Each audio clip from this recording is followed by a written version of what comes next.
غلطیاں سب سے ہوتی ہیں، خطا سے پاک کوئی بشر نہیں۔ انسان غلطیوں سے تب سیکھتا ہے جب وہ اپنی غلطی کا اعتراف، اقرار کرنا جانتا ہو۔ خطا کرنے سے زیادہ بڑا جرم اعتراف نہ کرنا ہے، کیونکہ احساس ندامت تب ہی بیدار ہوتا ہے جب انسان کا ضمیر زندہ ہو۔ ضمیر اگر مردہ ہو جائے تو آنکھوں کے باوجود اسے کچھ دکھائی نہیں دیتا، کان ہوتے ہیں پر کچھ سنائی نہیں دیتا، عقل و شعور کے ہوتے ہوئے بھی اس کا سیکھا ہوا علم و فہم اس کے کچھ کام نہیں آتا، اور وہ گمراہی کے راستے پر چل نکلتا ہے۔ آج لوگوں کی اکثریت یہ ماننے کو تیار ہی نہیں کہ غلط وہ بھی ہو سکتے ہیں، خطا ان سے بھی ہو سکتی ہے۔ خطا کا اقرار اور اس کا اعتراف تو دور کی بات ہے، جب پہلے وہ اپنے غلط ہونے پر آمادہ تو ہوں۔ معاشرے میں زیادہ تر جھگڑے اور رنجشیں اسی لیے طول پکڑتے ہیں کیونکہ سب اپنی اپنی جگہ خود کو صحیح و مکمل سمجھتے ہیں۔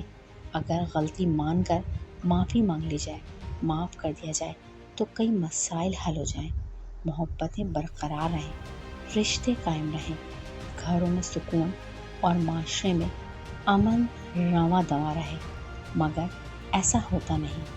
سوال: آخر لوگوں کو اپنی غلطی ماننا اتنا مشکل اور اپنی توہین کیوں لگتا ہے؟ اس کی وجہ یہ ہے کہ انسان اپنی نگاہ میں خود کو اتنا قابل و معتبر سمجھ بیٹھتا ہے کہ دوسرے کی رائے، نظریہ اور اعتقاد کو اپنے نظریوں اور فلسفوں کے سامنے بے معنی سمجھنے لگتا ہے۔ اپنی رائے کے سامنے دوسرے کی رائے کو خیر مقدم کرنا اپنی توہین سمجھتا ہے۔ انسان جب اپنی عقل، علم و فہم کے غرور میں مبتلا ہو جاتا ہے تو خود کو اصلاح سے محروم کر لیتا ہے، اور اصلاح تبھی ممکن ہے جب بندہ عاجز ہو۔ کسی جگہ یا مقام پر اگر خود میں کوئی کمی دیکھے تو خود کو صفر مان کر دوسروں کی قابلیت کو قبول کر لے، اس سے سیکھے۔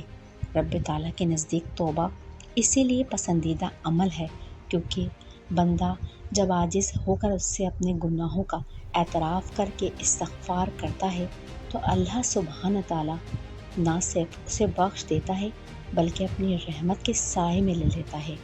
غلطی کا اقرار ہی انسان کو اصلاح کی جانب راغب کرتا ہے، لیکن اگر کوئی شخص اپنی بات پر انا، ضد، غصے یا خود کو زیادہ قابل جاننے کی وجہ سے ہار نہ مانے، نہ جھکے، ڈٹے رہے تو وہی غلطی بار بار وہ دہراتا ہے اور یوں ترقی کی راہیں اپنے لیے خود دشوار کرتا ہے۔ زندگی کے ہر شعبے میں مزید سیکھنا اور اصلاح کی ضرورت ہر وقت رہتی ہے۔ جو جتنا زیادہ قابل ہوتا ہے، آپ دیکھیں گے وہ اتنا ہی زیادہ سیکھنے اور اصلاح لینے کی تڑپ و جستجو رکھتا ہوگا۔ اس کے برعکس جو صرف اپنے بنائے گئے یقین و اعتقاد و نظریات و فلسفے کو صحیح مان کر اسی میں جینے والا ہو، مزید بہتری کے دروازے اس پر بند ہو جاتے ہیں۔ پھر وہ اپنے ہی بنائے گئے فرسودہ خیالات میں گم ہو کر ایسے گمنام رستے کی طرف چل نکلتا ہے جس کی کوئی منزل نہیں ہوتی۔ اپنی عادات، نظریات، خیالات میں ترقی، نمو ہر دور میں ضروری ہے۔ جس طرح بری عادت کو جڑ سے ختم کرنا اور ان کی جگہ نئی اور اچھی عادت کو پیدا کرنا بہتری کے لیے لازم ہے، بالکل اسی طرح اپنے یقین، نظریے کی بھی ضرور اصلاح کرتے رہنا چاہیے۔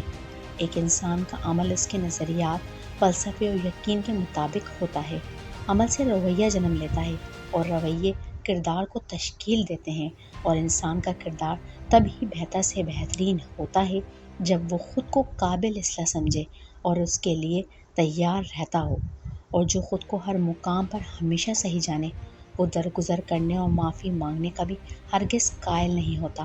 اپنی غلطی پر نادم ہونا اور معافی مانگنے کی اللہ کے رسول صلی اللہ علیہ وآلہ وسلم نے اس قدر تاکید کی کہ آپ صلی اللہ علیہ وآلہ وسلم نے فرمایا، اگر معافی مانگتے ہوئے کسی کی عزت گھٹتی ہو تو قیامت کے دن مجھ سے لے لینا۔